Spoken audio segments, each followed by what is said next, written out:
ওসমান গনি বলে, আমিরুল মুমিনিন, আপনি অতীতে খালার বাড়িতে রাখালি করতেন, একটু বলেন কেমন রাখালি করতেন? ওমর ফারুক বলে, ওসমান, আমার মতন বোকা মানুষ দুনিয়াতে কেউ ছিল না।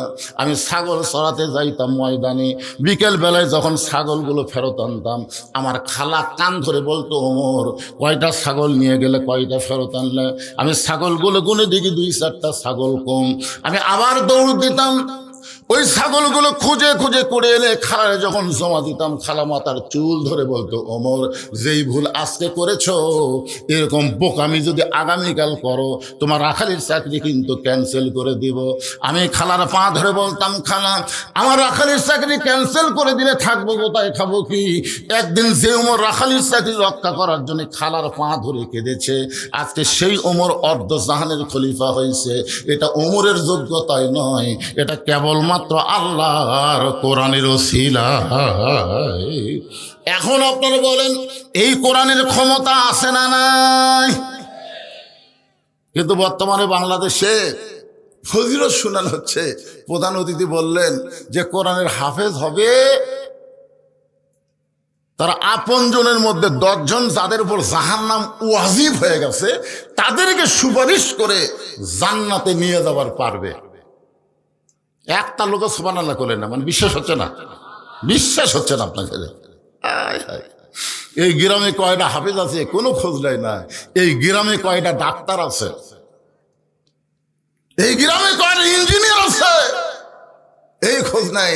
এই গ্রামে যদি এসপি থাকে, ওই তো রায়কালি যায় খালি চা বাকি খায়। আমার গ্রামে এসপি আছে, তুই জানিস? আর যদি এমপি হয়, ওরে বাবা রে, এই সায়েন্সের অত্যাচারে ব্যবসায় বন্ধ হয়ে যাবে। কথা কর না ভাইজান? আপনার বলেন, এসপি, ডাক্তার, ইঞ্জিনিয়ার, ব্যারিস্টার, ওরা যদি রাস্তা দিয়ে যায়, কবরের আযাব বাড়তে পারে, কমবে না। আলিম যদি রাস্তা দিয়ে যায়, তার জুতার ভরসা আল্লাহর কবরে আযাব কমে দেয়। জোরে কোন সুবহানাল্লাহ। কোরআনের ক্ষমতা নাই বলে হাফেজ সাহেবের দাম নাই। যতই ফজিলত শুনেন, কাম হবি না, কোনো কাম হবি না।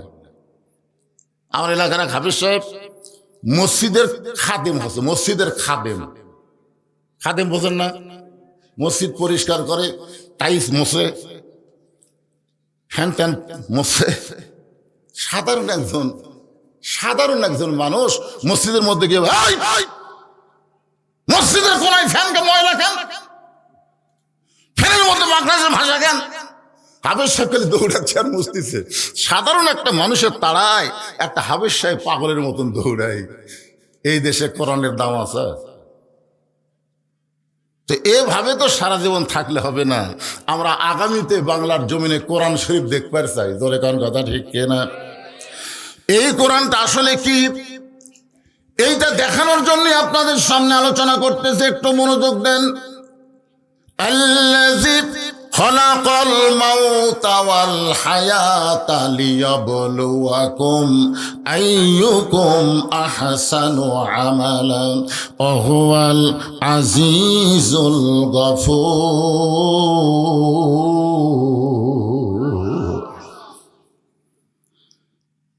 অর্ধ জাহানের খলিফা হযরত ওমর শুধুমাত্র আল্লাহর কোরআন দেখার জন্য, শুধুমাত্র আল্লাহর কোরআন দেখার জন্য, এই কোরআনটা আসলে কি, যে কোরআন রাখালকে অর্ধ জাহানের খলিফা বানাইছে, এই কোরআনটা আসলে কি,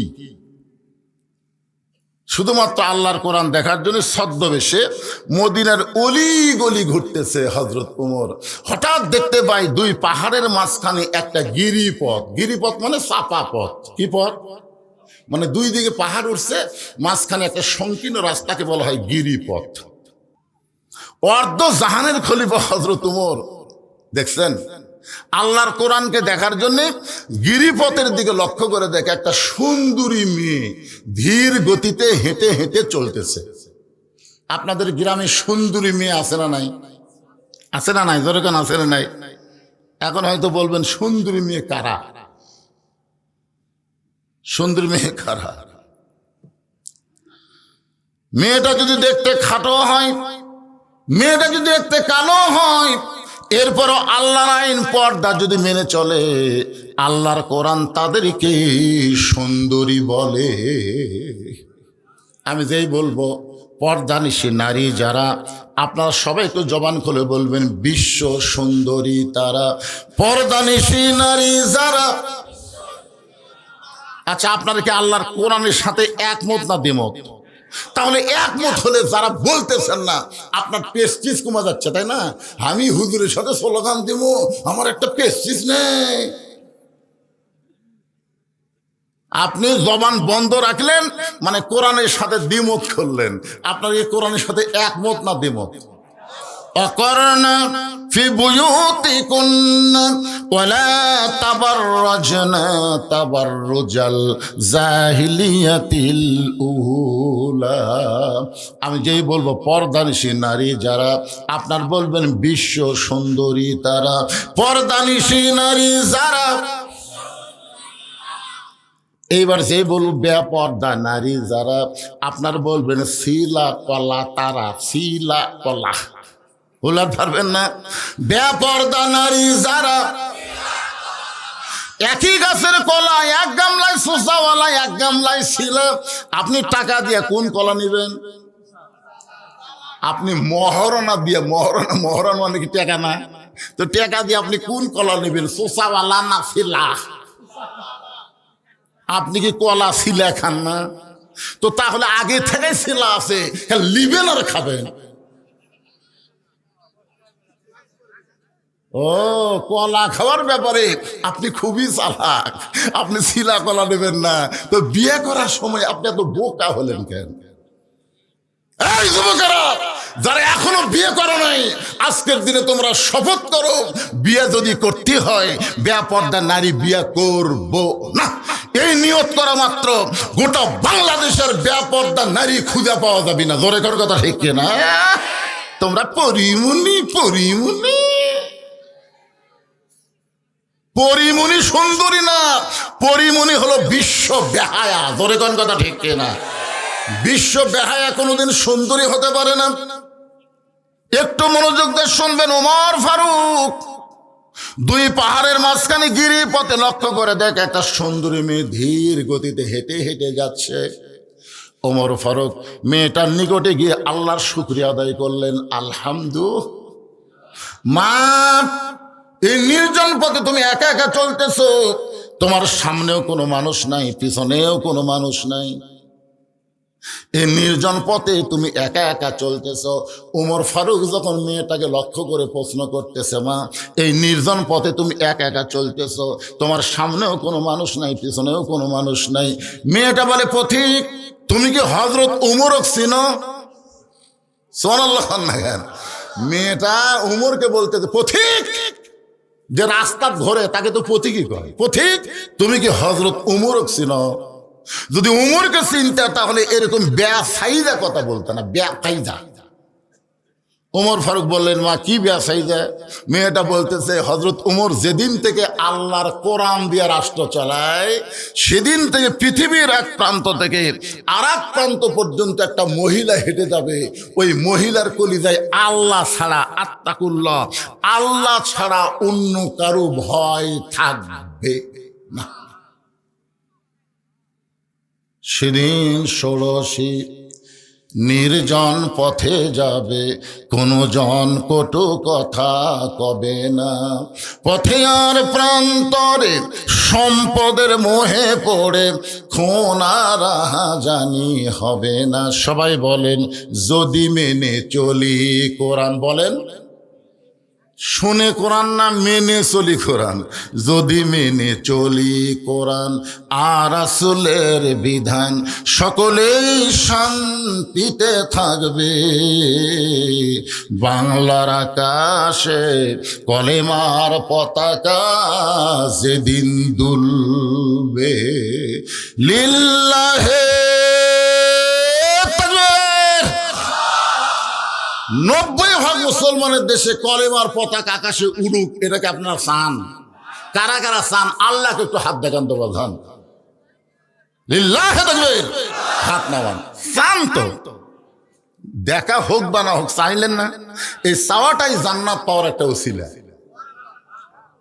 বুখারী শরীফের কিতাবুল মাগাজি শরীফে একটা হাদিস আছে, মান সাল্লাল্লাহু তাআলা আশ-শাহাদাতা বিসিদকিন বাল্লাগাহুল্লাহু মানাজিলাশ শুহাদা ওয়া মাতা আলা ফিরাশিহি।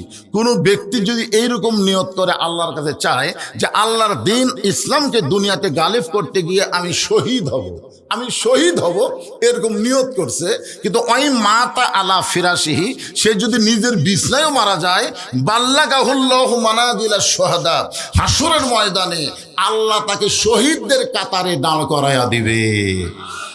এই হিসাবে ওসমান হাদি কি? দুই একজন বলতেছেন বাদ বাকি কথা কন না কেন? ওসমান হাদির দুই চারটা বক্তব্য আপনারা শুনছেন। এই ছেলেটা দুই চারটা বক্তব্য দিছে, সবসময় খালি ভারতের মালওয়ানের বিরুদ্ধে কথা বলেছে। ধরে কোন কথা ঠিক কিনা? এই বাংলাদেশে যারা ভারতের দালালি করে তারাই শুধু ওসমান হাদির বিরুদ্ধে কথা বলতে পারে।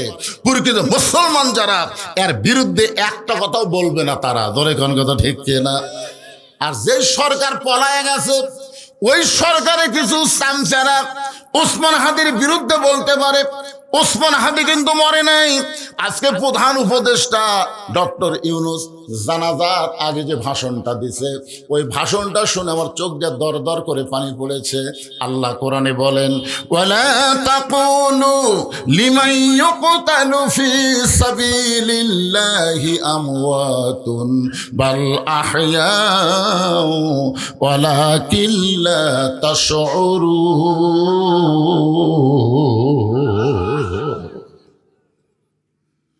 ওমর ফারুক বললেন, মা তোমার কথা শুনে আমার খুব ভালো লাগলো। তুমি যে ধীর গতিতে চলতেছো, দুই পাহাড়ের মাঝখানে গিরিপথে তুমি যে চলতেছো, এই চলার সাইজটা খুবই ধীর গতি।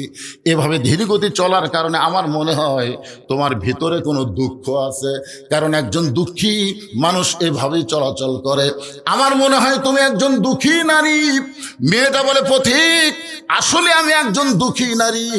আজকে 6 দিন হলে এই গিরিপথে হযরত ওমরকে আমি খুঁজতেছি। আসলে আমি একজন দুঃখী নারী, কিন্তু আজ কয় দিন? আজকে 6 দিন হলে হযরত ওমরকে আমি খুঁজতেছি। যদি হযরত ওমরকে খুঁজে পাই তাহলে আমার দুঃখের কথা একটু বলবার চাই। ওমর ফারুক বললেন, মা তুমি কি পাগলি টাগলি নাকি? উমর হচ্ছে অর্ধ জাহানের খলিফা, সেই উমরকে তুমি খুঁজতেছো দুই পাহাড়ের মাঝখানের গিরিপথে। উমরকে যদি পাওয়ার চাও, সংসদ ভবনে যাও, গণভবনে যাও, রাষ্ট্রপতির ভবনে যাও। এইগুলা জায়গা না খুঁজে দুই পাহাড়ের মাঝখানে খুঁজতেছো। উমর কি গরু ছাগল?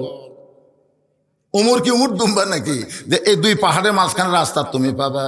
সঙ্গে সঙ্গে মেয়েটা বলে, পথিক আল্লাহর কোরআন দিয়ে যখন রাষ্ট্র চলবে তখন নেতা খোঁজা লাগবে না, বরং নেতারাই দুঃখী মানুষকে খুঁজে বেড়াবে।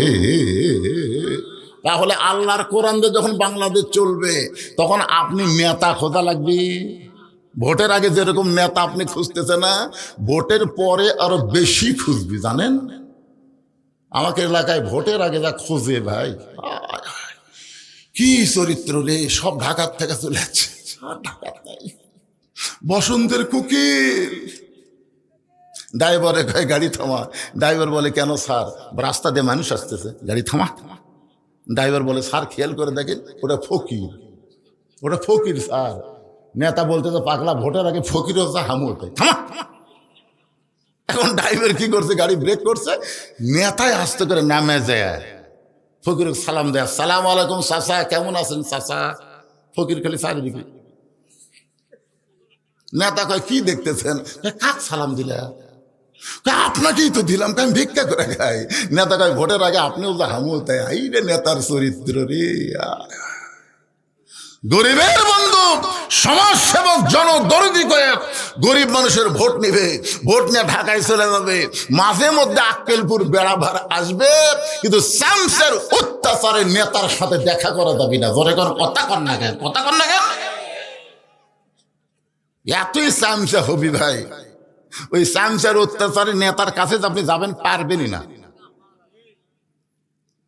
কিন্তু আল্লাহর কোরআন দিয়ে যখন রাষ্ট্র চলবে, মেয়েটা বলে পথিক, আল্লাহর কোরআন দিয়ে যখন রাষ্ট্র চলবে তখন নেতা খোঁজা লাগবে না, বরং নেতারাই দুঃখী মানুষকে খুঁজে বেড়াবে। আল্লাহর কোরআন দিয়ে যখন রাষ্ট্র চলবে তখন গরিব মানুষ ধনীর বাড়িতে আসা লাগবে না, বরং ধনীরাই গরিবের বাড়ি বাড়ি যাবে।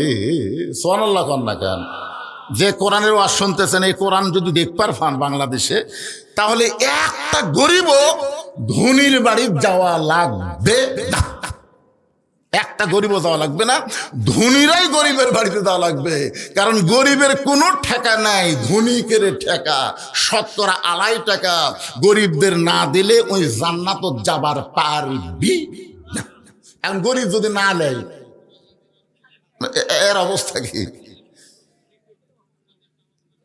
এক ব্যাগ টাকা লিয়া এক ধনী মানুষ 7 দিন ধরে ঘুরিছে, একটা গরিবও লেয়নি। মনের দুঃখে মাথার চুলো হাত দিয়ে বলতেছে, আল্লাহ, কোরআনের সমাজ যখন চালু থাকবে তখন ধনী না হয়ে গরিব হয় ভালো। 7টা দিন হলো ফকিরের মতন ঘুরতেছি, একটা গরিবও টাকা নেয় না। মনের দুঃখে লোকালয় বাদ দিয়ে মরুভূমির মধ্যে গেছে, যা দেখে গাছের ছায় একজন বস্তা মাথার দিয়ে ঘুম পাড়তেছে। বেয়া গেল, মনে করছে যাকে 7 দিন পরে পাচ্ছি রে, আসসালামু আলাইকুম। বস্তাওয়ালা লাভ ধরে বলতেছে আলহামদুলিল্লাহ। বেয়া গেল, কয় ভাই তোর সালাম দিলাম, তুই ওয়ালাইকুম সালাম না বলে আলহামদুলিল্লাহ কেন? বলে 1 বস্তা টাকা লিয়া 15 দিন ঘুরতেছি ভাই, কোন গরিব পাইনি রে, তোকে দেখে আমার গরিব মনে হয়, টাকার বস্তাটা লেত। বেয়া গেল, কয় আমি ঘুরি 7 দিন, তুই ঘুরিস 15 দিন, তাহলে গরিব গেল কোথায়? আপনি জানেন, সুদ ভিত্তিক অর্থনীতির কবর দিয়া যাকাত ভিত্তিক অর্থনীতি যখন চালু হবে, ওই দেশের জন্য আল্লাহ গজবের দরজা বন্ধ করে রহমত বরকতের দরজা খুলে দিবে। রহমত বরকতের মালিক কে? অনেক বাড়িতে দেখবেন টাকা আছে, শান্তি নাই। অনেক বাড়িতে দেখবেন শান্তি আছে, টাকা নাই। কোন কথা ঠিক কিনা? এবারে তোকে কি গল্প শুরু হল রে? যে গল্পের থেকে আমার কানত আসে।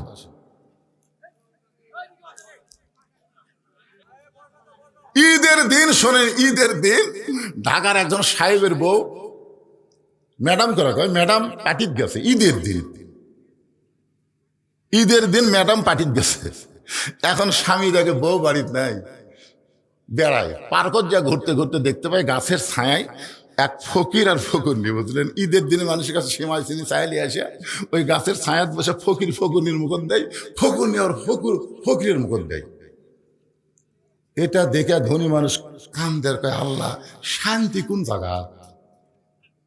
7 তলায় না গাছতলায়? এই পিছনে এই গেটের কাছে কি কি ব্যারাম ধরলো রে? এই গেটে একজন ভলেন্টিয়ার থাকবেন তো। একটা লোক যদি যায় চলে যায় সমস্যা নাই, কিন্তু ওই জায়গায় কেউ দাঁড়ায় থাকতে পারবে না। গেট কোনোদিন দাঁড়ায় থাকার না, গেট হলো যাওয়া আসা। ধরে কোন ঠিক কেনা, মন না চাই চলে যান, সমস্যা নাই, কিন্তু ওই জায়গায় দাঁড়িয়ে থাকলে খুব খারাপ দেখায়। একটু মনোযোগ দিয়ে কথাগুলো শুনবেন। আল্লাহর কোরআন দিয়ে যখন রাষ্ট্র চলবে তখন নেতা খোঁজা লাগবে না, বরং নেতারাই দুঃখী মানুষকে খুঁজে বেড়াবে। আপনারা হযরত ওমর ফারুকের জীবনে পড়ে দেখেন, উনি কি রাত্রিবেলা ঘুমাইছে নাকি? একদিন রাতের বেলা ওমর ফারুক মানুষের দুঃখ কষ্ট দেখার জন্য দেখে তাঁবুর মধ্য থেকে একজন পুরুষ মানুষ বাইরে খালি দৌড়াদৌড়ি করতেছে, একবার উত্তরে যায় একবার দক্ষিণে যায়। ওমর ফারুক রাত্রেবেলা চিন্তা করলেন, যে তাঁবু টাঙ্গানো হয়েছে, সেই তাঁবুর ভিতর থেকে বাইরের লোকটা এরকম অস্থির কেন? ওমর ফারুক ওকে স্থিরতা দেওয়ার জন্য সালাম দিলেন, আসসালামু আলাইকুম ইয়া আব্দুল্লাহ। লোকটা সালামের উত্তর দেয় না। ওমর ফারুক বলেন, আসসালামু আলাইকুম ইয়া আখি। লোকটা সালামের উত্তর দেয় না। ওমর ফারুক আসসালামু আলাইকুম, লোকটা সালামের উত্তর দেয় না। ওমর ফারুক প্রথম বলছে, আল্লাহ রহমত হোক, বর্ষণ হোক আল্লাহর বান্দার উপর, আল্লাহ রহমত বর্ষিত হোক, আমার ভাইয়ের উপর আল্লাহ রহমত বর্ষিত হোক। পরে খালি খালি সালাম দিছে, উত্তর দেয় না। ওমর ফারুক আবার যখন সালাম দিবার গেছে, কেবল আস কছে, আস, সালামও এখনো যায়নি। তখন লোকটা, মিয়া খালি বারবার সালাম দিস মিয়া, পরপর 3 বার সালাম দিলি, আমি উত্তর দিলাম না, তারপর তো শরম নাই। ওমর ফারুক চমকে বলতে, ভাইজান আপনার কি হয়েছে? বলে, আমার বাড়ি হলো অমুক এলাকায়, আমি গর্ভবতী বউ নিয়ে যাচ্ছি অমুক এলাকায়, এই মাঝ রাস্তায় আমার বইয়ের প্রসব বেদনা শুরু হয়েছে। তুমি জানো উমর ফারুক যখন থেকে কোরআন দিয়ে রাষ্ট্র চালায় তখন দিনও যা রাতও তাই। জোরে কোন সুবহানাল্লাহ। আমার গর্ভবতী বউরে নিয়ে আমি যাচ্ছিলাম অমুক এলাকায়, কিন্তু রাস্তার মাঝে আমার গর্ভবতী বউটার প্রসব বেদনা শুরু হয়েছে। তাঁবুর মধ্যে আমার বউটারে রাইখা আমি বাইরে গেলে অস্থির হয়ে ঘুরতেছি। আমার বউটার আমি কিছুই করবার পারতেছি না, বউটা খুবই কষ্ট পাচ্ছে। আর এই কষ্ট আমি বাইরে ঘুরি আর তুমি মিয়া খালি সালাম দাও। ওমর ফারুক বললেন, ভাইজান ইন্নাল্লাহা মা'আস সাবিরিন, ধৈর্যশীলদের সঙ্গে কে থাকে? অস্থির হওয়া যাবে না, ধৈর্য ধরা লাগবে। এটা আমার কথা না, আল্লাহর কথা। আল্লাহ বলেছেন ইন্নাল্লাহা মা'আস সাবিরিন ইযা আসাবাতুহুম মুসিবাতুন ক্বালু, সকলে পড়েন ইন্না লিল্লাহি ওয়া ইন্না ইলাইহি রাজিউন। যখন তোমাদের উপরে বিপদ আপদ মুসিবত আসবে, আল্লাহ বলেছেন কলু, তখন তোমরা বলো ইন্না লিল্লাহি ওয়া ইন্না ইলাইহি রাজিউন। ভাইজান একটু ধৈর্য ধরো। আমার বাড়িতে ভালো একটা ধাত্রীর খবর আছে, আমার কাছে একটা ভালো ধাত্রীর খবর আছে, তুমি একটু ধৈর্য ধরো। লোকটাকে ধৈর্য ধরায় ওমর ফারুক গভীর রাত্রে এক দৌড়ে বাড়ির দরজাতে সে ডাকতেছে, আব্দুল্লাহর মা। ওমর ফারুকের ছেলের নাম কি? আব্দুল্লাহর মা। এই ডাক দাও মাত্রই দরজা খুলে দিছে। ওমর ফারুক বলে, কে গো? আমি রাতের বেলা ঘুরি আর তুমি ঘরে ঘুম পাড়ো, এ ডাক দাও মাত্রই দরজা খুললে। বউ চোখের পানি বের করে বলতেছে, আপনি যেদিন থেকে পাগলামো ব্যারাম ধরছে, আপনি যে রাতে ঘুম না পাড়ে মানুষের দুঃখ কষ্ট দেখা, সেদিন থেকে আমারও ব্যারাম ধরছে দরজা দাঁড়িয়ে থাকা। আপনি মানুষের দুঃখ কষ্ট নিজের চোখে দেখবেন, আর আমি আপনার বউ হয়ে ঘরের মধ্যে আরামে ঘুম পারবো, সেই বউ আমি না। সুবহানাল্লাহ কবেন না? নেতাও ভালো, বউ ভালো রে। আজকে আমাদের বাংলাদেশে কোরআনের সমাজ না থাকার কারণে অনেক নেতা ভালো হওয়ার চাই, কিন্তু বইয়ের কারণে বেগম পাড়া বাড়ি বানান লাগে, বেগম পাড়ায় বাড়ি বানান লাগে এই শালা বইয়ের জন্য। উডাসাই কি করবি? ঘুম মারা ছাড়া বুদ্ধি আছে? কি ওমর ফারুকের বউ কি ঘুম পাড়তেছে? আব্দুল্লাহর মা, জান্নাতে যদি যাবার চাও তাহলে তাড়াতাড়ি এইগুলা জিনিস নেবার হোক। একটা মেয়ের প্রসব হবে, ওই বাচ্চা ধরতে গিয়ে যে যে জিনিস লাগবে সেই জিনিস নিয়ে তাড়াতাড়ি বের হও। জান্নাতে যদি যাবার চাও, এখান থেকে প্রমাণ হয়ে গেল যারা ধাত্রী মা তারা জান্নাতে যাবে। জোরে কোন সুবহানাল্লাহ। এখন অনেক ধাত্রী মন খারাপ করে কয়, হুজুর একটু ওয়াজ করবেন হুজুর। আমি বললাম কি ওয়াজ? এখন সিজার হচ্ছে হুজুর, সিজার হওয়াতে আমাকে দিন শেষ।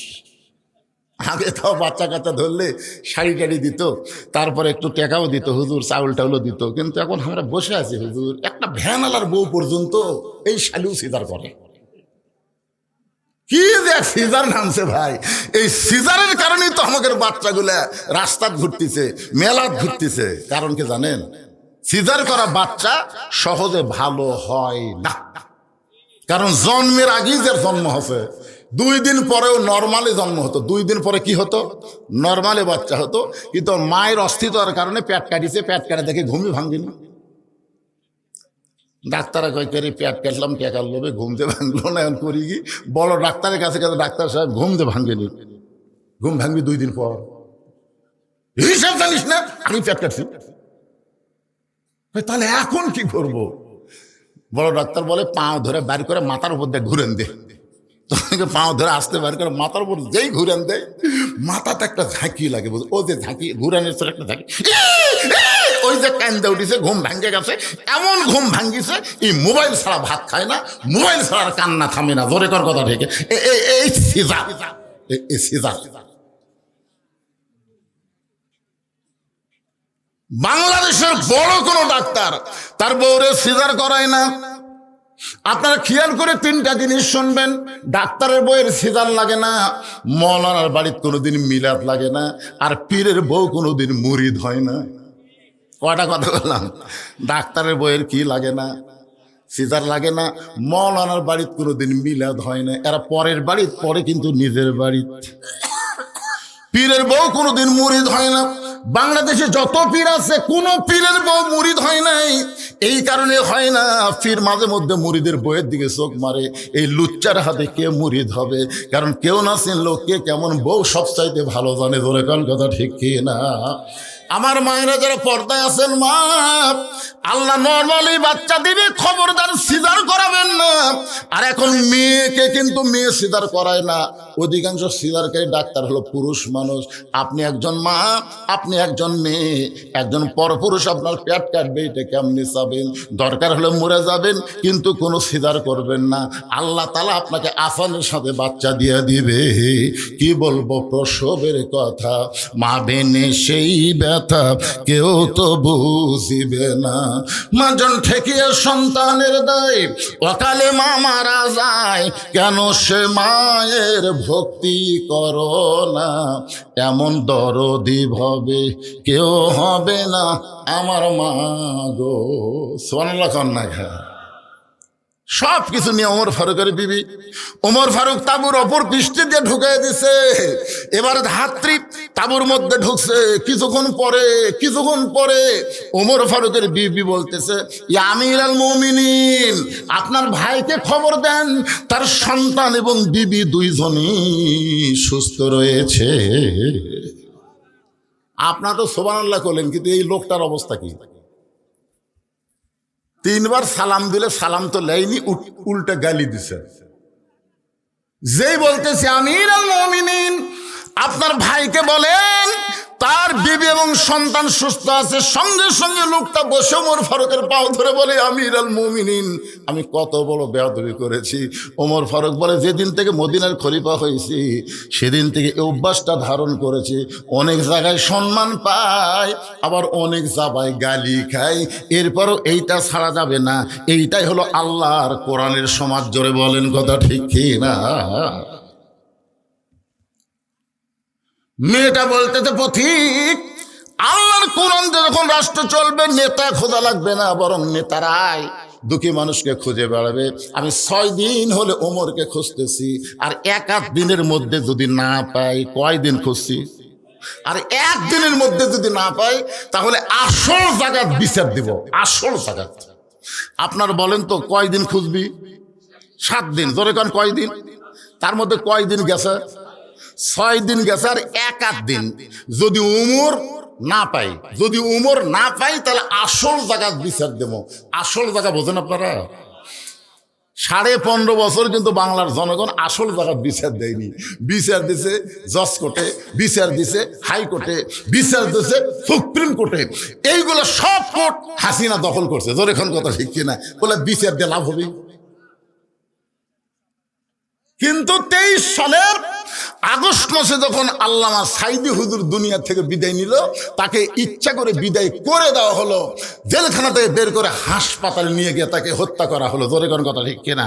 আপনারা বলেন তো, ওই দিন বাংলার আলেম ওলামা, হাফেজকারী, ইমাম মুয়াজ্জিন, তাহাজ্জুদ বুজুর্গি সবাই চোখের পানি নিয়ে কিন্তু আসল জায়গায় বিচার দিছে। জোরে কোন কথা ঠিক কিনা? যেই লোকটা কোরআনের 50 বছর তাফসীর করলো, যেই লোকটাকে অন্যায়ভাবে জেলখানায় বন্দি করে রাখলো, সেই লোকটাকে হাসপাতালে হত্যা করলো। আল্লাহ তুমি কি দেখো না?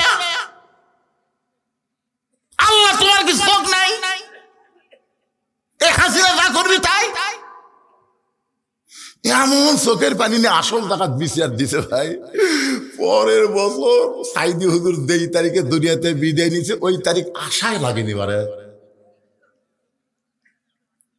5 তারিখেই হাসিনা যখন পলাচ্ছিল, ওই ভিডিও আমার কাছে আছে, বুঝলেন? কি যে মজা লাগে ভাই। ওর বোন শেখ রেহানা মাটির দিকে তাকে হাঁটতেছে, আর হাসিনা ও যে বিবারত উঠবি তার আগ দিয়ে দেখবেন খালি এরকম চারিদিকে এরকম তাকায়। ওই সময় হাসিনার মনে মনে একটা গান হয়েছে, চলতে পথে 2 দিন থামিলাম, যাবার কালে এক চামচারও দেখা না পাইলাম, ও আমার সাদের মালা যায় রে ছিঁড়ে। কত চামচা ছিল আপনাদের কালাই ক্ষেত লাল আক্কেলপুরের এমপি হযরত। কি হযরত?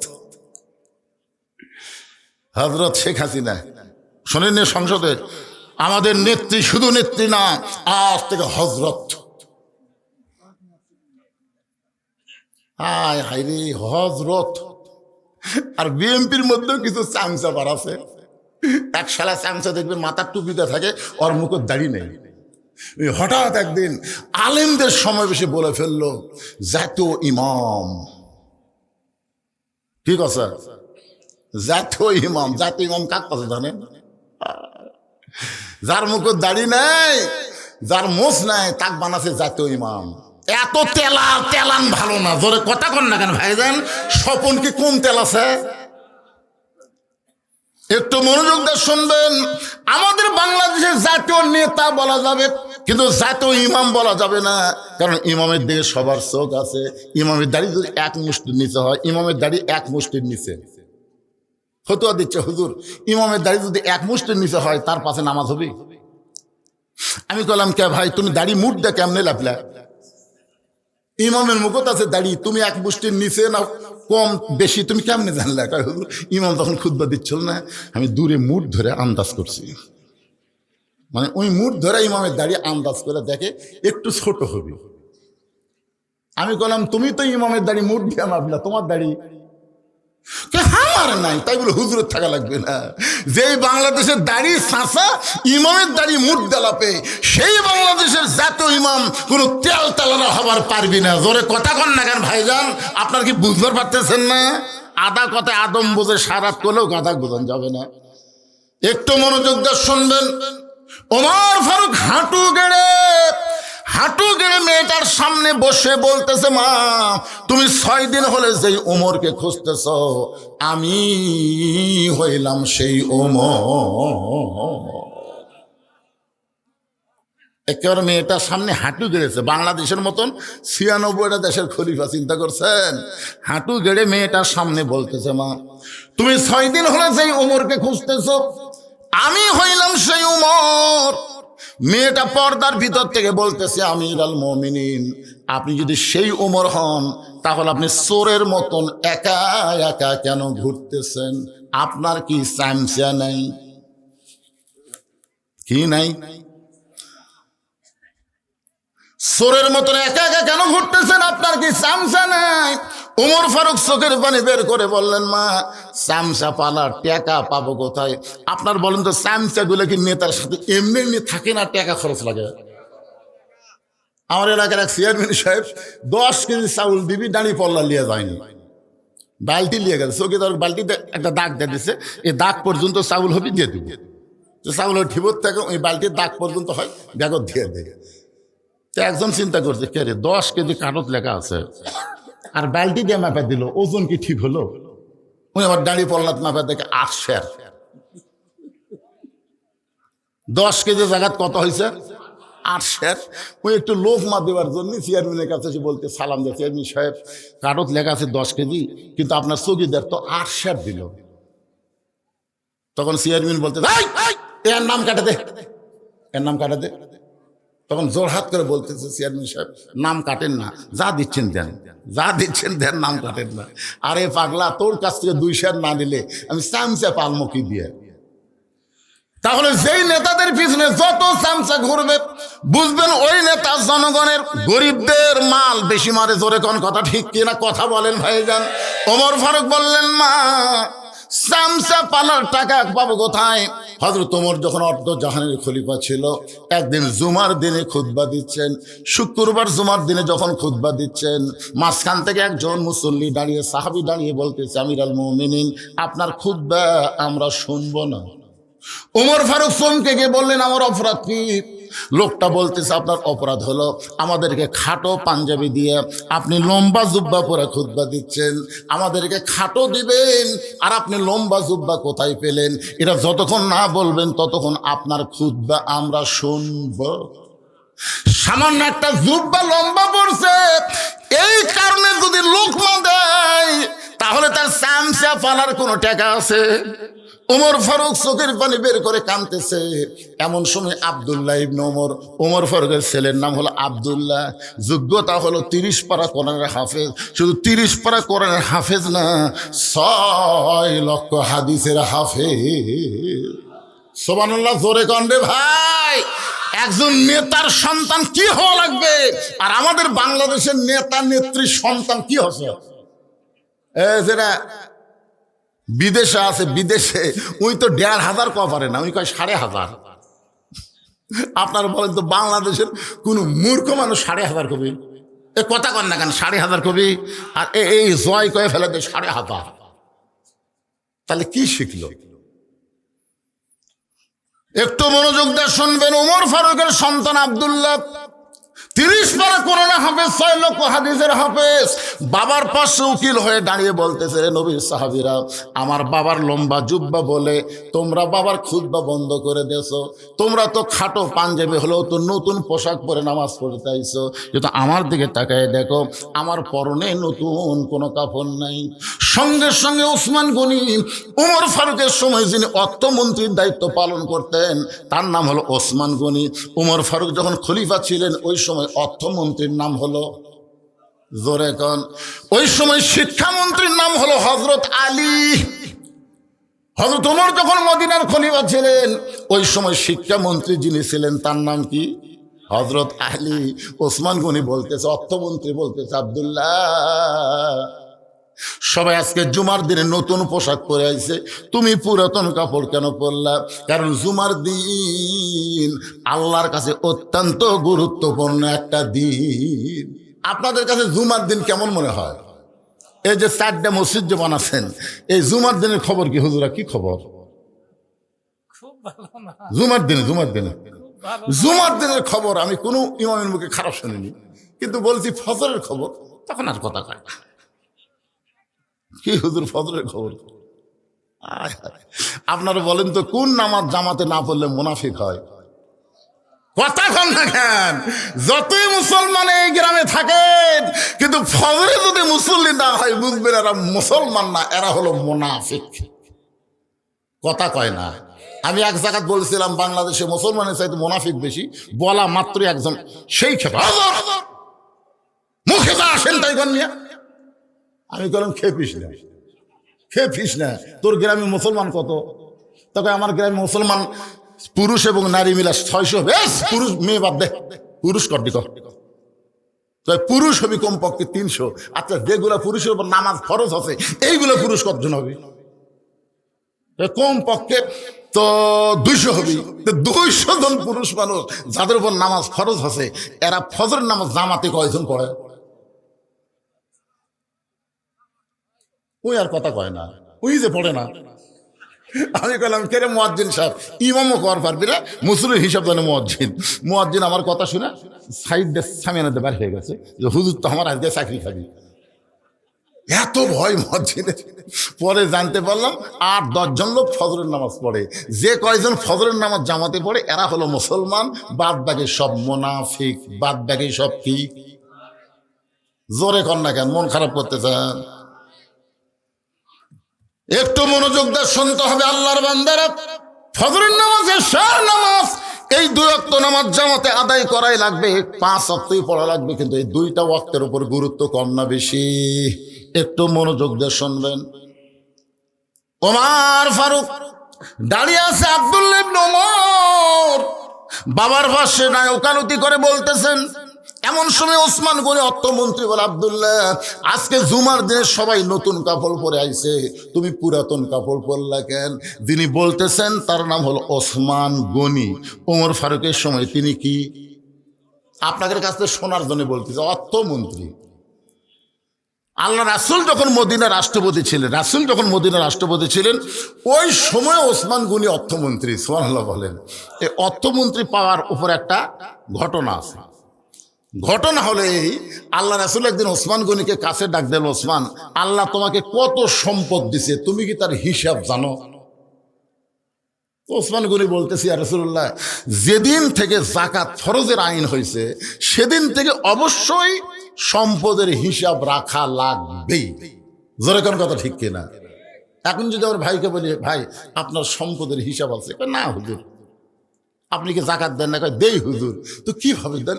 হাত আন্দাজে দেই। আপনার বলেন তো হাত আন্দাজে যাকাত দিলে হবে? 17.5 টাকা যাকাত দেওয়া লাগবে।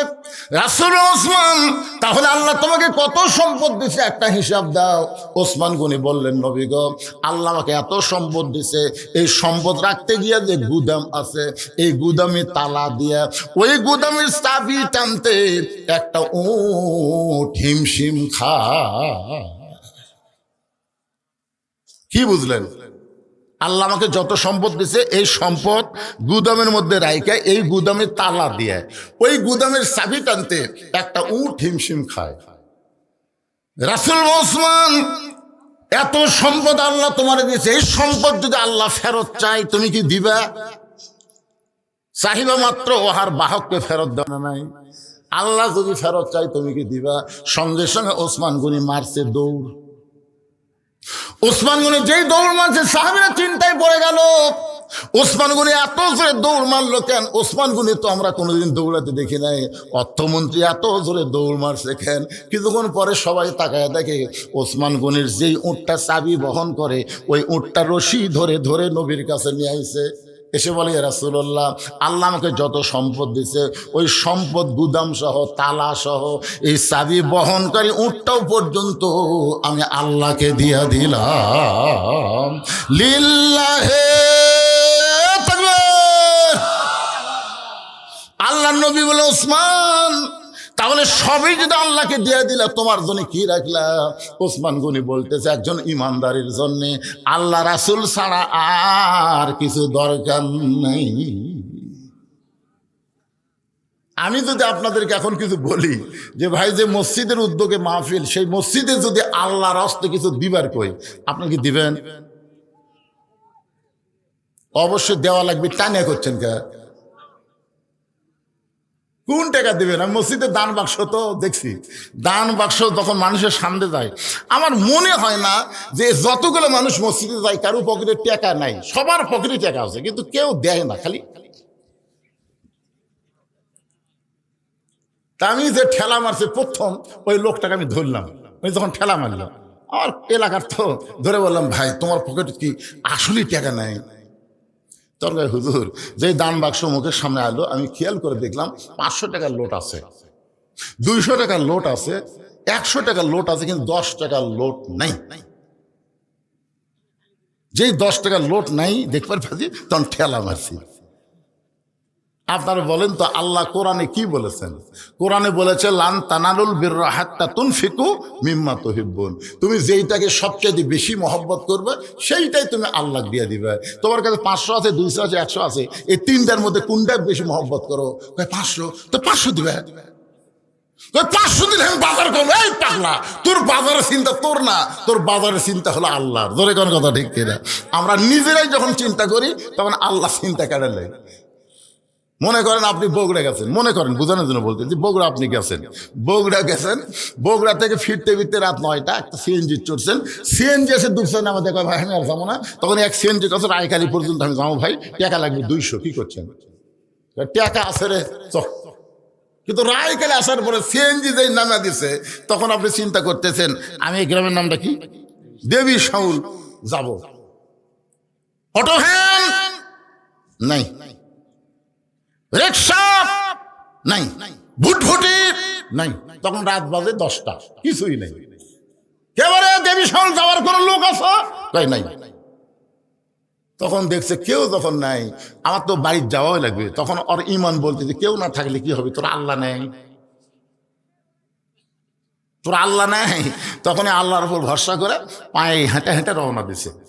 আল্লাহ আল্লাহ আল্লাহ আল্লাহ আল্লাহ আল্লাহ আল্লাহ সবসময় জিকির হচ্ছেই। হঠাৎ যদি অন্ধকার সরসর শব্দ, আল্লাহ আল্লাহ আল্লাহ আল্লাহ আল্লাহ, মানে শব্দ হলে আর জোরে করে। ওই বাড়ির দরজা দেখছে, মনে করে হাঁটে হাঁটে 1 ঘন্টা পর বাড়ির দরজা পাশে, বাড়ির দরজা এসে ডাকতে, সগিরের মা দরজা খুলে দাও। যেই বউ দরজা খুলে দিছে বাড়ির মধ্যে পাও দেখে, বাঁচলাম রে বাঁচলাম রে। বউ কয় কি হয়েছে? হায় হায়, রায়কালি থেকে বাড়ি ফিরবেন তো কোনো লোক নাই রে। আল্লাহ কয় পাগলা, বউ পায়া বাড়ি পায়াই তুই ভুল করলি, কারণ এতক্ষণ তোর সঙ্গে কেউ ছিল না, আমি আল্লাহ ছিলাম। ধরে কোন কথা ঠিক কিনা? একটু মনোযোগ দেবেন, আল্লাহকে সবচাইতে বেশি গুরুত্ব দিবেন। সে আল্লাহর ঘর মসজিদের উদ্যোগে মাহফিল, আমি একটু আপনাদের কাছে রুমাল দেব, গামছা দেব, 10 টাকা 20 টাকা 50 টাকা 100 টাকা আদায় করা কি লাগবে? তাহলে আপনারা ভিতরে লোক দেন। পিছন থেকে উঠে গেলে এখন উঠলে চলবি না তো, এলে কি আদায়কারী নাকি পিছনে যারা? আচ্ছা ঠিক আছে, তোমরা ওঠো, অসুবিধা নেই। আপনার একটু পকেট থেকে বার করেন বড় নোট, চকচকা নোট, ছিঁড়া দান দেন না, কারণ মসজিদ আল্লাহর ঘর, এই ছিঁড়া ছিঁড়া দিলে কিন্তু আমল আখলাক ছিঁড়ে দেবে। কেউ যদি বাকি দেন, পকেটে নিয়ে আসেন নাই, এই দেবী শামুল, এই মসজিদের মুসল্লি কারা কারা, যে মসজিদ থেকে মাহফিল হচ্ছে, এই মসজিদের মুসল্লি কারা কারা একটু হাত তোলেন তো। এই মসজিদের, যে মসজিদ কেন্দ্রিক আজকের মাহফিল হচ্ছে, এই কয়জনই? আচ্ছা হাত নামান, আপনারা হাত নামান। বাহির থেকে যারা আইছেন অন্য মসজিদের মুসল্লি, তারা একটু হাত তোলেন তো ভাই। মানে সব লোক আপনারা বেড়েন? আচ্ছা হাত নামান। তাই তো দুই একজন উঠবুস করে, বাহিরের যারা লোক আছে এরা চিন্তা করে রাত অনেক হয়ে গেল, আগামীকালে এই কাজ আছে, কি করি, হুজুর তো ওয়াজ ধরলো ছাড়েও না, এই জন্য দুই একজন উঠপুট করতেছে। ভাইজান, আজকের ওয়াজ হচ্ছে আল্লাহর কোরআন খালি শুনবো না, বাস্তবে আল্লাহর কোরআন আমরা দেখবো। ধরে কোন ঠিক কিনা? ওমর ফারুক হাঁটু গেড়ে বসে, মনে হয় তো আপনাদের নাই, আমি আপনাদের মনে করে দিয়ে আলোচনা করব, তবে একটু দিয়ে দেন আল্লাহর ঘর মসজিদে। এখানে অনেক অতিথি আছেন, সুদীজন আছেন, তাদের কাছে ব্যাগ আসবে না, তাদের কাছে রুমাল আসবে না। রুমাল আসবে, তাদের কাছে আসবে না। আমি সভাপতি প্রধান অতিথির কাছে চাবো না, ওনাদের কাছে চাইলেই ঠকা, ওনাদের কাছে আমি চাবো না, ওনারা যা খুলে দিবে, অসুবিধা নেই, কারণ চাওয়া মানে ঠকা। ওসমান গনির কাছে কেউ চাইনি, চাইলেই ঠকছে, কারণ যা চিন্তা করে তার চাইতে কয়েক গুণ বেশি দেয়। ইনারা দিয়ে দিয়ে আল্লাহ এত পর্যন্ত নিয়ে গেছে। ভাইজান বিশ্বাস করেন, আমি এক সময় এমন অভাবের মধ্যে ছিলাম, একটা কাপড়ের দোকান ছিল আমার, কোনোদিন বিক্রি হতো, কোনোদিন হতো না। আজকে সেখান থেকে আল্লাহ কোথায় নিয়ে গেছে, আমি আল্লাহ না শুকরি বান্দা হইনি। বর্তমান 235 শতক জায়গার উপরে গিয়ে দেখবেন মসজিদ, মাদ্রাসা, ইতিমখানা নির্মাণ করছি। সেখানে পৃথিবীর কারো কাছ থেকে 1 টাকা দান সদকা নেওয়া হয় না, সমস্ত টাকা হলে ওয়াজের টাকা। আমি ভবিষ্যৎকে চিন্তা করি, কারণ আমি থাকবো না, আমার মসজিদ মাদ্রাসা থাকলে এর ওসিলাই হয়তো আল্লাহ আমাকে একদিন মাফ করতে পারে। জোরে কোন কথা ঠিক কিনা? আপনারাও কেউ থাকবেন না, আপনার 10 টাকা 20 টাকা এই মসজিদ যেটা দিলেন, মসজিদ কিয়ামতেও ধ্বংস হবে না। ইসরাফি সিংহে যখন ফুৎকার দেবে, তখন মাদ্রাসা মসজিদ ধ্বংস হবে না, এগুলো আসমানে উঠতে থাকবে। আল্লাহ এগুলো কুদরতি হাত দিয়ে ধরে জান্নাতের মধ্যে সিনারি বানিয়ে দিবে। ধরে কর সুবহানাল্লাহ। মহিলাদের মধ্যে আদায় হবে। আমার মায়েরা আল্লাহর রাস্তায় সবাই দান করবেন, দেন, সবাই দেন, আল্লাহর রাস্তায় সবাই দেন। যিনি যা পারবেন একটু মহব্বত করে দিবেন। ভাইজান, জীবনের শেষ দাও হতে পারে, আজকের দান জীবনের শেষ দান হতে পারে। আপনাদের মধ্যে কেউ বাকি দিবেন 10,000, 5,000, 20,000, 1,000, 2,000, এখানে কাগজ কলম নিয়ে ভাই খালি। আজকের মাহফিলের একজন সহসভাপতি আমার ভাই 500 টাকা দান করছে, আল্লাহ তার দান কবুল করুক। জোরে কোন আমিন। এরকম 2-4 জন আছেন, উঠবেন না আর কেউ উঠবেন না, যে কটা গেছে গেছে, যাক, অসুবিধা নেই। আপনারা যারা আছেন এই শেষ পর্যন্ত কথাগুলো শুনে আপনাদের নিয়ে আমি মোনাজাত করব। হতে পারে আজকের মাহফিল আমাদের জীবনের শেষ মাহফিল, হতে পারে না? কথা কন্যান, হতে পারে না? কি মনে করতেছেন কতদিন পর্যন্ত? মিশে মায়াই বন্দি থাইকা করলাম কত খেলা, পশ্চিমে তাকায়া দেখো তোমার ডুইবা গেছে বেলা, এক পলকের নাই ভরসা, মিশে সকল আশা, কখন বুঝি দারুণ ঝড়ে ভাঙবে তোমার বাসা। আর একজন সহসভাপতি 1,000 টাকা দান করছে, আল্লাহ দানকে কবুল করেন, আল্লাহুম্মা আমিন। আপনারা কি মাহফিলের জন্য টাকা পয়সা আগে তুলছেন নাকি গ্রাম থেকে? তো মসজিদ তো সেই ভুং ভাং, ভালোই তো মোটামুটি, মাশাআল্লাহ। আপনার প্রতি বছর মাহফিল করবেন, এই গ্রামের যারা বাহিরে আছে, গ্রামে যারা আছে স্বাবলম্বী যারা, তাদের কাছ থেকে মোটামুটি টাকা নিয়ে আপনার মাহফিল করবেন। এই সামান্য 2-4 টাকার জন্য চাইয়ে এই মাহফিলের সৌন্দর্য নষ্ট করার দরকার নেই। আপনারা কি মনে করতেছেন যেই গ্রামের মসজিদ, ওই গ্রামের লোকেরাই মসজিদ সুন্দর করবে? অন্য গ্রামের লোক এসে আপনাদের মসজিদে কি দরকার? পারবেন না, পারবেন না। পাকিস্তানের ক্রিকেটার শহীদ আফ্রিদি নিজের টাকা দিয়ে 19টা মসজিদ নির্মাণ করছে। আগে 19টা মসজিদ নির্মাণ করে তারপরে উনি নিজের বাড়ি বানাচ্ছে। বহুবার বলছে বাড়ি বানাবেন না, কবে আগে আল্লাহর ঘর, আগে আল্লাহর ঘর। রাসূল বলেছেন যে আল্লাহর ঘর বানায় দেয়, আল্লাহ তাকে জান্নাতে একটা ঘর বানায় দেয়। যে আল্লাহর ঘরের টাকা দেয় সে কথা বলেনি, যে আল্লাহর ঘর বানায় দেয়। এখানে এমনও ধনী লোক আছে ইচ্ছা করলে একাই একটা মসজিদ বানিয়ে দেবার পারে, জোরেখান পারে কি পারে না, কিন্তু দেয় না। অনেকে বলবে অমুকের মসজিদ, অমুকের মসজিদ, এই জন্যই দেয় না। সকলের সহযোগিতায় মসজিদ হয়। বানাল পারবে না? যে লোকটা 7 তলা বাড়ি বানাল পারে ওই একটা মসজিদ বানাল পারবে না? কথা কন না কেন, পারবি না ভাইজান? কিন্তু 7 তলা বাড়ি বানাতে কোনোদিন ডান্স আছে যে ভাই আমি রাস্তার মূলত 7 তলা বাড়ি বানাচ্ছি রে, তোমরা 1 বস্তা 2 বস্তা সিমেন্ট দাও তো, এ কথা কোনদিন কইছে? কেন কয়নি? কারণ ওই বাড়ি ওর বাড়ি, এই বাড়ি ওর বাড়ি, এখানে কারো অংশগ্রহণ চলবে না। আর মসজিদ ওর মসজিদ না, মসজিদ হলো আল্লাহর ঘর, সকলেই সমান অধিকার। জোরে কোন কথা ঠিক কিনা? এই যে অনেক স্বাবলম্বী ইচ্ছা করলে মসজিদ বানায় দেবার পারে, কিন্তু করে দেয় না আপনাদের সকলের সহযোগিতার জন্য। এই পিছনের লোকেরা একটু সামনে আসেন তো, আমি একটানা কথা বলে আপনাদের সাথে দোয়া করে এখান থেকে বিদায় হও। ভাই জান একটু জিকির করেন লা ইলাহা ইল্লাল্লাহ, লা ইলাহা। এই পিছনে যারা বসে আছেন সামনে আসেন, যারা গেছে চলে গেছে, চিটা পাতানের দরকার নাই, আমাদের ধানের দরকার। বাতাস দিলে চিটা পাতান থাকবি? এ কথা কন থাকবে? তোমার 10 টাকা 20 টাকা না হলেও মসজিদ চলবে, কিন্তু তুমি কথা শেষ না শুনে যাও কোথায়? তুমি যেদিকে রওনা দিলে ওই বাড়ি পর্যন্ত যাওয়ার গ্যারান্টি তোমার নাই। রাস্তার মধ্য থেকে হয় তোমাকে কবরে, না হয় হাসপাতালে যাওয়া লাগতে পারে। অনেক মানুষ বাড়ি যাওয়ার জন্য ধড়পড় করে, কিন্তু রাস্তার মধ্যে অ্যাক্সিডেন্ট করে আর বাড়ি যাওয়া হয় না, হাসপাতালে যাওয়া লাগে। জোরে কোন কথা ঠিক কিনা? অনেক মানুষ এত জোরে যায়, মোটর সাইকেল চালাচ্ছে, কোথায় যাচ্ছে ভাইজান? বলে আমার বাড়িতে দরকার পড়েছে, কল করছে ভাইজান, খুব তাড়াতাড়ি বাড়ি যাওয়া লাগবে, 8 ঘন্টার মধ্যে বাড়ি যাওয়া লাগবে। 8 ঘন্টা পর বাড়িতে না, কিছুক্ষণ পর মসজিদের মাইকে শোনা গেল লোকটার দুনিয়াতে নাই, এই দুনিয়া ছেড়ে পর পারে পাড়ি দিয়েছে। এরকম খবর আপনারা শোনেননি?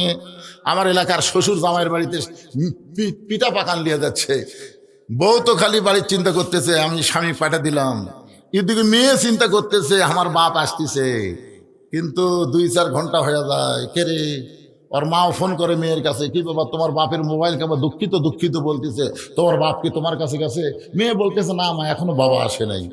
3-4 ঘন্টা পরে যখন বাপ যায় না, পরে খোঁজ না দেখে শেখাহার আর ডিপুলের মাঝখানে পড়ে আছে।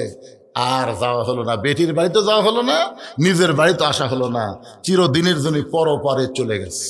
এই জন্য পাড়াপাড়ি, দৌড়াদৌড়ি, অধৈর্য, এগুলো কেন দেখাবেন কোরআনের মাহফিলে? 4 স্টলে 1-1 ঘন্টা গল্প করে, একবার ঘড়ি দেখে না। আর মসজিদের মধ্যে 5 মিনিট আগে ঢুকলে 4 বার ঘড়ি দেখে। এরকম লোক আসলে নাই, জোরে কেন আসলে নেই? 5 মিনিট পরে আমাদের জামাত হবে, ওই 4 বার ঘড়ি দেখে, 4 বার।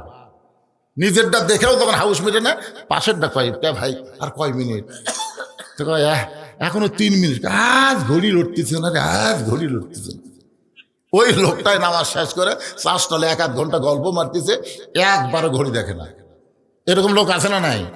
কোরআনের মাহফিল আসলে অধৈর্য হন, অথচ জানেন না এরকম মাহফিল প্রত্যেকদিন পাওয়া যাবে না। একটু খেয়াল করবেন। ওসমান গনি বলে আব্দুল্লাহ আজকে জুমার দিনে সবাই নতুন কাপড় পরে আইছে, তুমি পুরাতন কাপড় পরছো কেন? আব্দুল্লাহ বলতেছে আমি যদি আজকে নতুন পোশাক পরতাম তাহলে আমার বাবার জুব্বা লম্বা হতো না, আমার বাবার জুব্বা লম্বা হতো না। দুনিয়ার সবাই যখন ঘুমাইছে, আত্তাকুল্লাহ হাক্কা তুকাতিহি কারে কই? একটু মনোযোগ দিয়ে শোনেন। ওমর ফারুক আব্দুল্লাহর দরজায় গিয়ে ডাক দেয়, আব্দুল্লাহ রে, ও আব্দুল্লাহ তুই কি চেতন আছি? আব্দুল্লাহ বলে আমি দরজা খুলে দেখি আমার বাবার হাতে একটা পাঞ্জাবি। আমি খুশি হয়ে বললাম বাবা বাইতুল মাল থেকে আমার একটা পাঞ্জাবি দিছে, আপনি আর একটা দিবেরাইছেন, আপনি আর একটা দিবেরাইছেন। ওমর ফারুক সঙ্গে সঙ্গে আল্লাহর কোরআন তেলাওয়াত করলেন, ইন্নাল্লাহা ইয়ামুরুকুম আন তুআদ্দুল আমানাতি ইলা আহলিহা ওয়া ইযা হাকামতুম বাইনান নাস আন তাহকুমু বিল আদল। আল্লাহু আকবার।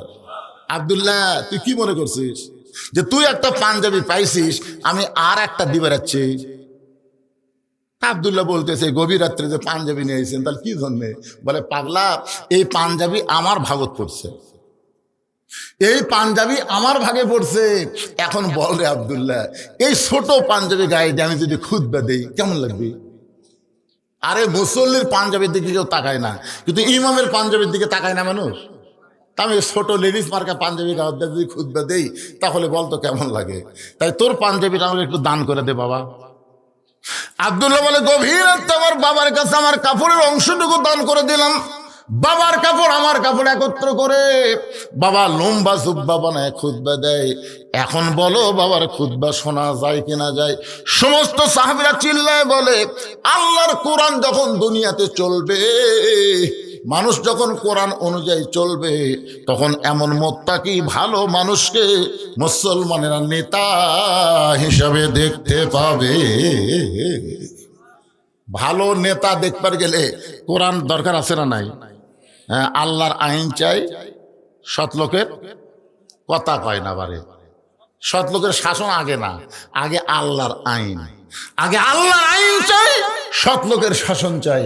আমাদের বাংলাদেশে শুধু আমরা কোরআনের ওয়াজ শুনবো না, বাস্তবে আল্লাহর কোরআনকে আমরা দেখতে চাই। ধরে কোন ঠিক কিনা? হযরত আলীর মতন শিক্ষামন্ত্রী দরকার। আলীর মতন শিক্ষামন্ত্রী লাগবে। আলীর মতন শিক্ষামন্ত্রী যদি বাংলাদেশে আসে, তাহলে একটা প্রাইমারিও একদম বাকদম ঘরম সাথে ঢাক ঢোলক ঝাঁঝর বাজে এই মিথ্যা শিক্ষা দেওয়ার টাইম পাবি না। জালিকাল কিতাবুল আরাইবা ফি হুদাল্লিল মুত্তাকিন। বাচ্চাদেরকে আল্লাহর কোরআনের শিক্ষা দিয়ে ছোট বেলায় তাকে পবিত্র হওয়ার শিক্ষা দেওয়া লাগবে। জোরে কর কথা ঠিক কিনা? আপনার বলেন তো, মাদ্রাসার ছাত্র, হাফেজি মাদ্রাসার ছাত্র আর প্রাইমারি ছাত্র, এই দুটা ছাত্রকে আপনার খেয়াল করে দেখছেন? দেখছেন? আমি দেখছি আমার এলাকার এক প্রাইমারি ক্লাস 2 এর ছেলে দাঁড়ায় পেশাব করে। আমি কইলাম, কে রে ভাই বসে থেকে কর, বসে না, আমি দাঁড়িয়েই মারতেছি। পেশাব যখন শেষ হলো, কে কোন ক্লাসে পড়িস? টুয়ে পড়িস। আসা তোকে বসবার করার, বসিস না কেন? তোর স্যার তোকে শিখাইনি কেমনি পেশাব করা লাগে? তখন বলতে স্যার সাথে কি খন প্রাইমারি পেশাব করা যদি আমার স্যারই খাড়া হয়ে পড়ে, তোর স্যারই যদি খাড়া হয়ে পেশাব করে ওই বসবি? আর আমার মাদ্রাসা, আমি যে মাদ্রাসা আপনাদের দোয়ায় যেটা পরিচালনা করতেছি, ওই মাদ্রাসার বাচ্চারা পেশাব করবার আসে, ওদের পেশাব দেখলেই কলজা ভরা যায়। আব্দুল্লাহ আমার এক ছেলে পেশাব করবার আসে, খালি 3 বার দিল। আমি হুজুরকে ডাক দিয়ে বললাম, হুজুর এই যে পেশাব খাতে সেরকম কাশ দিছে, এর জন্য কি কাশের ওষুধ নাই? তাহলে হুজুর আপনি জানেন না, ওটা আসল কাশ না তো। আমি এটা আবার কোন কাজ? বলে এই কাজ দিয়ে ওই পেশাব নিংলাচ্ছে হুজুর। আর পেশাব হওয়ার পরে সন্দেহ আছে যদি ললের মধ্যে কিছু আটকে থাকে, বুঝলেন না? ওটার নাম হচ্ছে লল। যদি আটকে থাকে, ফাঁকি দিয়ে কাজ দেয়, আঙ্গুলটা দেখছে একটু বার হচ্ছে, আবার কাজ দিচ্ছে, আবার কাজ দিয়ে একটু দেখে বার হয়নি, তখন পানি খরচ করছে। পানি খরচ করার পরে অজু করতেছে। এই কঠিন শীতের ভিতরে মাদ্রাসার বাচ্চারা ঠান্ডা পানি দিয়ে অজু করে, কোরআন ধরে। কারণ আল্লাহ কোরআনে বলেছেন, লা ইয়ামাসসুহু ইল্লাল মুতাহহারুন। ততক্ষণ পর্যন্ত কোরআন স্পর্শ করবা না যতক্ষণ পর্যন্ত তুমি পবিত্র না হবা। আল্লাহর কোরআন যখন দুনিয়াতে চালু হবে, প্রত্যেকটা শিশু বাচ্চারা পবিত্র হওয়ার শিক্ষা পাবে। তাহলে সেই কোরআন আমাদের দেশে দরকার আছে না নাই? আইরে আইটিয়ে নাই ভরা দিয়ে না লেগেল বোয়াল মাছে, তাই না দেখে ভোদন আছে। আপনার বলেন তো, এই লেখাপড়ার মধ্যে একটা কথা সত্যি আছে? কথা কন না কেন ভাই? সত্যি আছে। তাহলে আপনার মাসুম বাচ্চারা এরকম মিথ্যার শিক্ষা করতে করতে মিথ্যার ফ্যাক্টরি হয়ে যাচ্ছে। মুসলমানের দেশে কোরআনের ওয়াজ শুনবো আর বাতিলের শিক্ষা গ্রহণ করব, এটা সামনে আর হতে দেওয়া যাবে না। জোরে কোন কথা ঠিক? আল্লাহ যেন আমাদের সবাইকে তৌফিক দেয়। জোরে বলে আল্লাহুম্মা আমিন। আজকের মাহফিলের সম্মানিত সভাপতি সাহেব তার সমাপ্তি ঘোষণার পরে একটা লোক উঠবেন না ইনশাল্লাহ। গ্রামের মানুষ, গ্রামের লোকের মূল্যায়ন করবেন। উনি হঠাৎ এসেছেন, ওনার নাম বিজ্ঞাপনে নাই, কিন্তু ওনার সম্মানের দিকে তাকায়া ওনাকে আজকের মাহফিলের সভাপতির দায়িত্ব দেওয়া হয়েছে। উনি এখন তার সমাপ্তি ঘোষণার পরই ইনশাল্লাহ আপনাদেরকে নিয়ে আমি আখেরে মোনাজাত করব। হতে পারে আজকের মোনাজাত আমাদের জীবনের শেষ মোনাজাত হতে পারে। আজকের মাহফিল আমাদের জীবনের শেষ মাহফিল হতে পারে।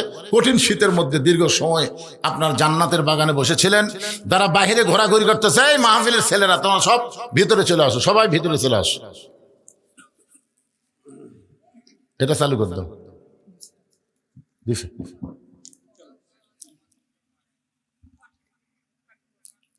নবিয়িনা মাওলানা মুহাম্মদ ওয়া আলা আলিহি ওয়া সাহবিহি ওয়া বারাকা সাল্লিম। আল্লাহুম্মা আমিন। আল্লাহুম্মা আনতাস সালাম তাবারাকতা ইয়া যাল জালালি ওয়াল ইকরাম। আল্লাহ তাআলা কঠিন শীত উপেক্ষা করে আরামের বাড়ি ঘুমকে বাদ দিয়া তোমার কোরআন রাসূলের হাদিসকে মহব্বত করে এই জান্নাতের বাগানে বসে বসে কোরআন হাদিস আলোচনা শোনার শেষে আমি গুনাহগারের সঙ্গে রহমতের দরজায় ফকির হয়ে দোকানা হাত তুলেছে। মেহেরবানি করে আজকের মাহফিল আমাদের সকলের হেদায়েতের জন্য, নাজাতের জন্য, জান্নাতের জন্য কবুল করে নাও। এই মাহফিলের শুরু থেকে শেষ পর্যন্ত যত আলোচনা হয়েছে আল্লাহ, এর মধ্যে যদি ত্রুটি হয়, ভুল হয়, মাফ করে দাও। এর যা হাদিয়া মঞ্জুর করো সোনার মদিনায় নবী পাকের রওজা মুবারকে আল্লাহ কবুল করে নাও। তামাম আম্বিয়া কেরাম, আসহাবে কেরাম, উম্মাহাতুল মুমিনিন, শহীদ শহীদান, জান্নাতুল বাকি, জান্নাতুল মা সহ পৃথিবীর যত গোরস্থানে যত মুর্দা শুয়ে আছে আল্লাহ সকলে আরো পরে হাদিয়া কবুল করো। আল্লাহ আমরা যারা হাত তুলেছি আমাদের জনম দুঃখনী মা বাবা যাদের কবরে চলে গেছে আল্লাহ মেহেরবানি করে মা বাবার কবরটাকে জান্নাতের টুকরা কবুল করে নাও। এখনো আমাদের মা বাবা যাদের জীবিত আছে আল্লাহ এই নিয়ামত দয়ের হায়াতকে বাড়ায়া দাও। আয় আল্লাহ তাআলা আমাদের দাদা দাদি নানা নানি আত্মীয় স্বজন শ্বশুর শাশুড়ি যাদের কবরে গেছে আল্লাহ মেহেরবানি করে কবরবাসীদের মাফ করে দাও। আল্লাহ দেবে শাওল গ্রামের উপরে রহমত বরকতের দরজা খুলে দাও। তোমার যে মসজিদকে কেন্দ্র করে যারা আজকের মাহফিল আয়োজন করেছে তাদের সকলকে 5 ওয়াক্ত নামাজি কবুল করে নাও। আল্লাহ টাকা পয়সা দিয়ে এত সুন্দর আয়োজন যারা করেছে আল্লাহ আজকের এই জান্নাতের বাগানকে ওসিলা করে তাদের সকলকে জান্নাতি কবুল করে নাও। আল্লাহ অনেকে দেশে আছেন, অনেকে বাহিরে আছেন, যারা সর্বাত্মকভাবে সহযোগিতা করে আজকের সুন্দর আয়োজন করাইছে আল্লাহ তাদের সকলের ঈমান আমলকে সুন্দর করে দাও। আল্লাহ আজকের মাহফিলের সম্মানিত সভাপতিকে আল্লাহ তুমি কবুল করো। আল্লাহ 4 জন সভাপতি রয়েছে আল্লাহ তাদেরকে তুমি কবুল করো। আজকের মাহফিলের সম্মানিত প্রধান অতিথিকে আল্লাহ তুমি কবুল করো। আজকের মাহফিলের মসজিদ কমিটির সভাপতি, সহসভাপতি, সেক্রেটারি, কেশিয়ার, ইমাম, মুয়াজ্জিন, খতিব, মুসল্লি আল্লাহ সকলকেই তুমি কবুল করো। আল্লাহ আল্লাহ আমার মা বোনেরা পর্দার অন্তরালে বসে বসে বাস শুনেছে আবিদা সালিহা পদ্মার যে কবুল করে মা ফাতেমার চরিত্র দান করে দাও। আমি অসুস্থ আল্লাহ আমার মতো অসুস্থ যারা আল্লাহ সবাইকে সুস্থতার নিয়ামত দান করে দাও। গোটা বিশ্বের মুসলমানকে আল্লাহ তুমি হেফাজত করো। আল্লাহ আমার বাংলাদেশের প্রতি আল্লাহ তুমি খাস রহমত করো। যে কোরআনের ওয়াজ আমরা শুনি সারা জীবন আগামীতে বাস্তবে আল্লাহর কোরআন যেন বাংলার জমিনে দেখতে পাই এই দৃশ্য একটা বারের জন্য হলো আমাদের দেখার তৌফিক দিয়ে দাও। আল্লাহ আল্লাহ মেহেরবানি করে আমাদের কবুল করে নাও। আল্লাহ একটা মিনিট একটু নিজের জন্য খেয়াল করে দেখেন কত মানুষের জানাজার নামাজ আমরা পড়েছি। এই 2 হাত দিয়া কত কবরে আমরা মাটি দিয়েছি। একদিন আমরা সবাই মরে যাব। যেদিন আমাদের মৃত্যু হবে দিনটা যেন জুমার দিন হয়, মাসটা যেন রমজান মাস হয়।